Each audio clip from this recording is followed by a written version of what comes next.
নমস্কার বন্ধুরা, মা বাঙালি রান্নাবান্নার চ্যানেলে সবাইকে স্বাগত জানাচ্ছি। তো বন্ধুরা দেখো, আজকে নতুন একটা রেসিপি নিয়ে হাজির হলাম। এটা নতুন রেসিপি বললে ভুল হবে, খুব পুরনো দিনের একটা রেসিপি, মদন ভাজা বা গাট্টা ভাজা। তো সেই রেসিপিটা তোমাদের সঙ্গে শেয়ার করব। তো চলো, আমি কি করে এই রেসিপিটা তৈরি করলাম সেটাই তোমাদের সঙ্গে শেয়ার করব।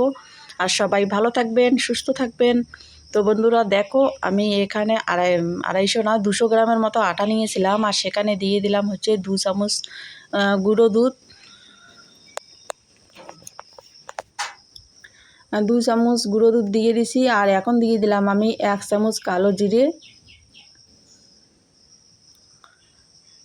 আর এখন দিয়ে দিলাম আমি 2 চামচ ঘি,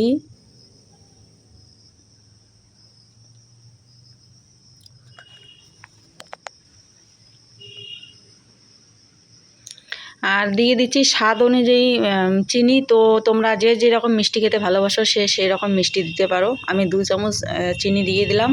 আর এখন 1 চামচের মতো দিয়ে দিলাম সাদা তেল। আর সমস্ত উপকরণ আমি খুব ভালো করে হাত দিয়ে ডলে ডলে মিশিয়ে নেব। তো লবণটা আমি দিয়েছিলাম, লবণটা স্কিপ হয়ে গেছে, সামান্য একটু লবণ দিয়েছিলাম। যদি বিট লবণ থাকে তো খুব ভালো হয়, আমার কাছে বিট লবণ ছিল না, আমি খাওয়ার লবণে দিয়েছি। তো খুব ভালো করে হাত দিয়ে ঘষে ঘষে মথে নিতে হবে আটাগুলো। দেখো, আমি খুব ভালো করে মিশিয়ে নিচ্ছি সবগুলো। তো যখন এভাবে মুট করলে দেখবে যে দলা পেকে যাচ্ছে, তখন বুঝতে হবে যে এটা খুব ভালো করে মেশানো হয়ে গেছে। তো এখন আমি দুধ দিয়ে অল্প অল্প দুধ দিয়ে একটা শক্ত খামির তৈরি করে নেব। সামান্য সামান্য একটু করে দুধ দেবো, খুব বেশি দুধ দেবো না, আমি তৈরি করে নিচ্ছি। তো দেখো, আমি সামান্য সামান্য একটু করে দুধ দিয়ে শক্ত একটা খামির তৈরি করে নিলাম। আর এখানে দেখো, পুরোটা দুধ আমার লাগেনি, অল্প দুধেই আমার হয়ে গেছে। তো আমি এখন খামিরটা 15 মিনিটের জন্য রেস্টে রেখে দেবো। তার জন্য এখন আমি একটা প্লাস্টিকের প্যাকেটের ভিতরে রেখে চাপা দিয়ে রেখে দেবো ঠিক 15 মিনিট। আর 15 মিনিট পর ফিরে আসছি তোমাদের সামনে। তো দেখো, আমি প্লাস্টিকের প্যাকেটের মধ্যে ভরে নিচ্ছি, আর এটাকে আমি চাপা দিয়ে রেখে দেবো 15 মিনিট। 15 মিনিট পর ফিরে আসছি তোমাদের সামনে। তো বন্ধুরা, 15 মিনিট পর ফিরে আসলাম তোমাদের সামনে। তো এখন আমি প্যাকেট থেকে খামিরটা বের করে নেব। দেখো, এখন অনেকটা নরম হয়ে গেছে। আবারও আমি খুব ভালো করে মথে নেব।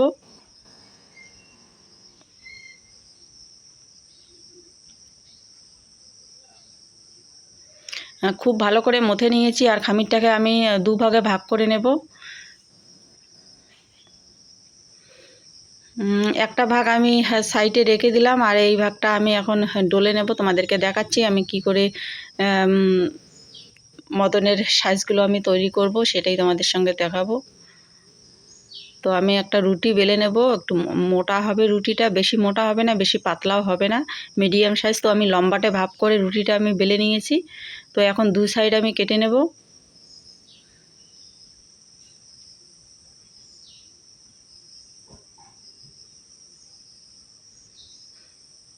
তো দু সাইড আমি কেটে নিয়েছি। এখন দেখো আমি কি করে কাটছি।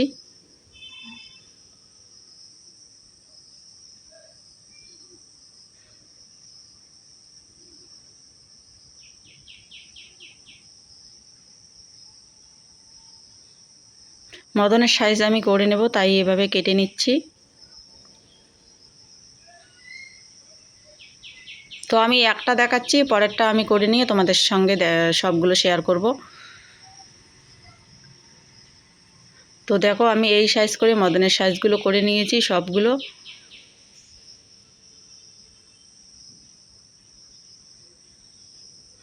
তো ওই খামিরটাও আমি বেলে নিয়েছি, ও কেটে নিয়েছি। দেখো, এই সাইজ সবগুলো। তো এখন আমি চলো ভেজে নেব, গাট্টাগুলো ভেজে নেব আমি। এদিকে আমি চুলা ধরিয়ে নিয়েছি, আর তেল হচ্ছে পর্যাপ্ত পরিমাণে তেল দিয়েছি। আর হচ্ছে বেশি গরম করা চলবে না, তেলটা গরম করে আমি একটু ঠান্ডা করে নিয়েছি। তো অতিরিক্ত গরম থাকলে গাট্টাগুলো তাড়াতাড়ি লাল হয়ে যাবে ও ভিতরে কাঁচা থেকে যাবে। তাই আমি অল্প হালকা হালকা জালের মধ্যে ভেজে নেব সবগুলো গাট্টা। আর এইরকম একটা ঝাঁঝরা নিয়েছি, ঝাঁঝরার সাহায্যে আমি উল্টে পাল্টে দিচ্ছি। দেখো,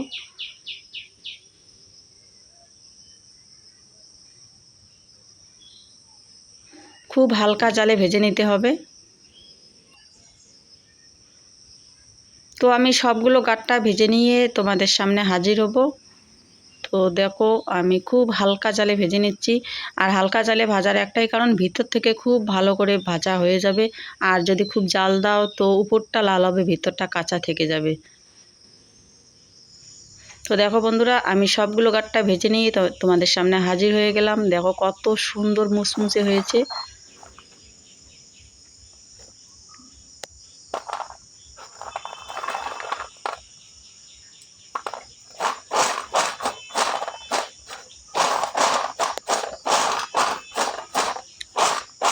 নিশ্চয়ই শব্দ শুনতে পাচ্ছ, খুব সুন্দর মুচমুচে ও শক্ত হয়েছে।